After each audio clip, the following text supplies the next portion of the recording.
কারণ একটি বালক আমাদের জন্য জন্মিয়াছে, একটি পুত্র আমাদিগকে দত্ত হইয়াছে, আর তাহারই স্কন্দনের উপরে কর্তৃত্ব ভার থাকিবে, এবং তাহার নাম হইবে আশ্চর্য মন্ত্রী, বিক্রমশালী ঈশ্বর, সনাতন পিতা, শান্তির রাজা। হালেলুয়া।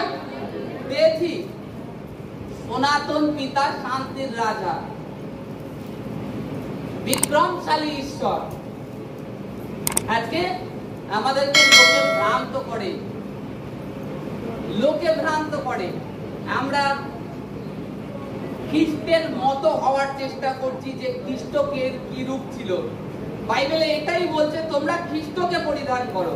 আর কাউকে জিজ্ঞেস করলে তোরা খ্রিস্টান, অনেকে উত্তর হ্যাঁ আমি খ্রিস্টান। খ্রিস্টের মতো হওয়ার চেষ্টা করছি, খ্রিস্টের মতো হওয়ার চেষ্টা করছি। আপনারা প্রত্যেকে, বাইবেল লেখা আছে আমরাও সনাতন ঈশ্বরের সন্তান। যে সত্য সাধন করে সেই সনাতন ঈশ্বরের এই পৃথিবীতে, সে যে জাতি হোক, যে ধর্ম হোক, যে বর্ণ হোক, সেই সনাতন ঈশ্বরের সন্তান। তা আজকে আমরা সেই ঈশ্বরের সন্তান, অতএব আমাদেরকে তৈরি থাকতে হবে। আমরা বাক্য জানি না, না, এই কারণে আমাদের যে সামনে যে বিপক্ষ আসে তাদেরকে সঠিকভাবে উত্তর দিতে পারি না। আমাদেরকে তারা তাদের কথার ফাঁদে ফেলে দেয়। বাক্য পড়ি না, প্রার্থনা করি না, এই কারণে না। আমরা প্রত্যেকেও এই পৃথিবীতে যত মানুষ আছে সকলে সনাতন ঈশ্বরের সন্তান, যত মানুষ আছে। কারণ ঈশ্বর, বাইবেলে আমরা আদি পুস্তক যদি দেখি স্পষ্ট, সেখানে লেখা রয়েছে ঈশ্বর আদিতে আকাশ পৃথিবী নির্মাণ করে, তারপরে একটা পুরুষকে বানান প্রথমে, তারপরে তার থেকে হাওয়াকে নির্মাণ করেন, তারপরে এই পৃথিবীতে পরিপূর্ণ হয় ধীরে ধীরে। তাহলে তার থেকে এসছি, ঈশ্বর তো আর বিভক্ত করে দেয়নি। তা আজকে প্রত্যেকে সনাতন ঈশ্বরের সন্তান। আর আমাদের যে প্রেম যেন সবসময় ঈশ্বরের প্রতি, মানে আমরা সজাগ, ঘুমিয়ে না করি। এই যে চলতে চলতে আমাদের বিশ্বাসে ঢিলা হয়ে যায়, নিজেরা বাক্য করি না, প্রার্থনা সে যেরূপ করার দরকার করি না। এই কারণের জন্য আজকে আমরা অন্তিমে দাঁড়িয়ে আছি, একেবারে অন্তিমে। প্রভুর আগমন এতটাই কাছে যে আমরা বুঝে পাচ্ছি না।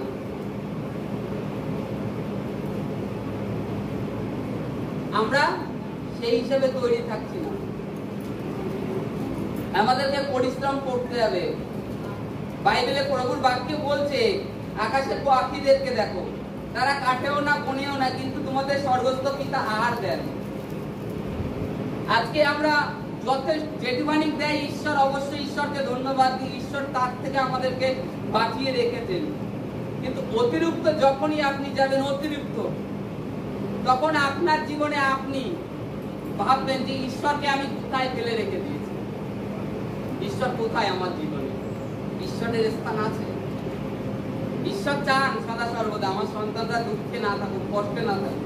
ঈশ্বর এটাও চান, ঈশ্বরের ভাবনা, যে একটা সন্তান যেরকম আমরা জাগতিক ক্ষেত্রে দেখি, যদি আমরা মনে করুন আমার বাবা আছে, বাবা নিচের ঘরে থাকে, বাবার আর পাশের দিয়ে আমি উঠে যাই, কথা বলি না, বাবার মনে কেমন ভাবনা হতে পারে? মন চায় তার কিন্তু কথা বলতে, সেও দেখে যে ছেলে একবার আমাকে এসে বলুক।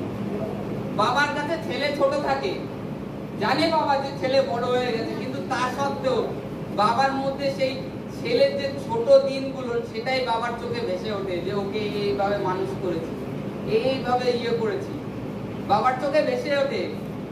বাবা ওই নিয়ে ভাবে যে একবার খালি বলুক আমার কাছে।